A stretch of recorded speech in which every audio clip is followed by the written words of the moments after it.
Dougie, who is Dougie? Tell us a little bit about you. I mean, your childhood. What made you become a therapist? What's your story? What else have you done in your life? What else is I interesting about you? grew up in Kansas City, where it's sub-zero right now, and I managed to get this cold. That's why you've got a bit of a throat thing Yeah, happening. yeah, that and the fires out here in LA mixed the throat. Ah, right. Chance. Um, I grew up there, school, went to college, and when I was finishing up college, a girlfriend I had at the time was moving to Australia. And although we kind of both knew the relationship wasn't going to last, I thought, why don't I go with you? And I could help her get started, just get a place, half price, all that. And it was somewhere that always fascinated me. Mad Max 2, The Road Warrior, had just come out, and I really wanted to find out what kind of mindset makes that kind of film. And so went there for a vacation. And after a few weeks, went up to her one day and said, I don't want to go back. And it wasn't that I was in love with Australia, that would happen later, but just that it was so good for me to not be in the world that had been familiar to me, and to be where driving was on the other side of the road, and most words I knew had different meanings, and all this kind of stuff. Why was that so good for you? Why was that complete change? Most people would freak out. In actual fact, I have a friend that has never left Australia because she's terrified that if she goes somewhere else, she's going to get lost and she's not going to find her way around. But you did the opposite. You said, "Oh, there's something good in here." Yeah, yeah. I would compare it to a sensory deprivation tank, if you know that. Yes. Where you get in and your eyes and your ears no longer can do anything for you because you're in a completely dark, completely silent environment, and your brain can then go wild ways. And for me to be somewhere where the American news was on page 5 of the newspaper, where just other, who were the biggest superstars in the world? Some were the same, but otherwise, it was Split Ends and Aussie Crawl and In Excess before they made it internationally, and just pop music was Molly Meldrum, not MTV. Everything was different, and that was really good for me, just to shake out of the mindset I'd been in of what's real and what is not. See, that's very interesting what you say, be shaking out of the mindset.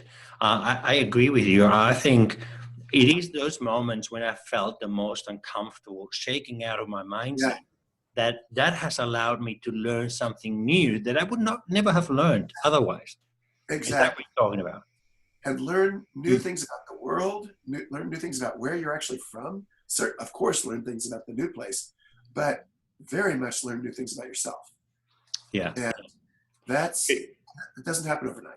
Yeah, because in workplace mental health and also helping businesses in my coaching business, helping businesses take things to the next level, the aspect of personal power, a person with power, it's a healthy person, not necessarily power over others, but power over themselves. It's a healthy person. As a therapist, you gotta understand then, one of the key elements of a mental health problem is helplessness.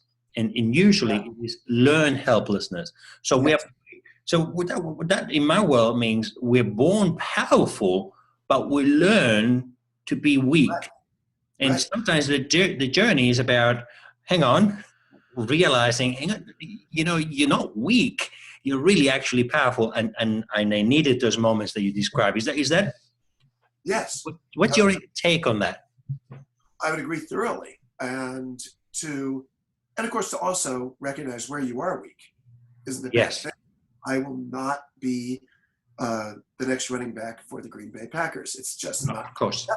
Uh, And that's okay, right? you're supposed to say, "Oh, but Dougie, I think you can." No, no, no.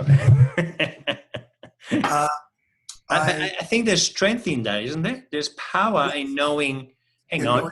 knowing your limitations, knowing what's real, again, what's real and what isn't. And you're taught, in any culture, you're taught that in certain ways. And it's great to get out of that culture and suddenly go, oh, I'm not saying they're all bad people or something like that, but that the lessons I learned about what's real and what isn't aren't necessarily true. And what's important and what isn't. And you begin to realize how a different culture will look at something else in different ways. And I mean, I'm a big believer, 99% of the problems in the world could be solved if people would have the ability to see through other people's eyes and understand other cultures and understand these things. I think we get in our way an enormous amount. Yes, yeah. And one of the things that I like about how you I've seen you, I've observed you operate, and it has been consistently over 2 years. It's not like an accident. It's that you do have personal power, and yet it's not an overbearing thing. It's a kindness. There's a kindness to the power that you have, and I particularly find that really, really attractive. I think people are drawn to you because of that. Was there a moment that you had to make a decision? I will be kind before anything else. Was there a moment in your life where you? Wow. Or is that something that happened gradually? I've had to make that decision a number of times. I guess the best answer I could give is that the culture that I come from, I mean, yes, American, but more specifically, Midwestern culture values niceness to an enormous degree. And as I got older, to realize there's a difference between niceness and kindness. And yeah, most of the time they're the same thing. And then there are the times they aren't. And there are times it's not kind to be nice. And kindness is the far greater thing. Wow, that's deep. That is so true, isn't it?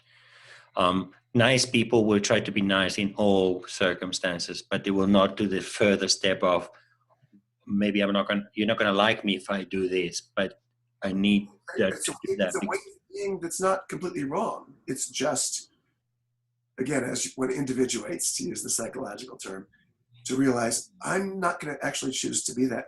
I don't know if the movie Nebraska was much in Australia. Watched it 2 years ago or something. I saw it here in California, and the audience liked it. It was a very good movie.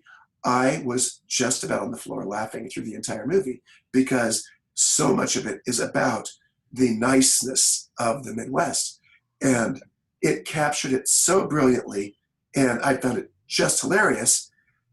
And that, yes, these are wonderful, wonderful people, and they can drive you up the wall, just like Australians, just like Californians, just like whatever. Yeah.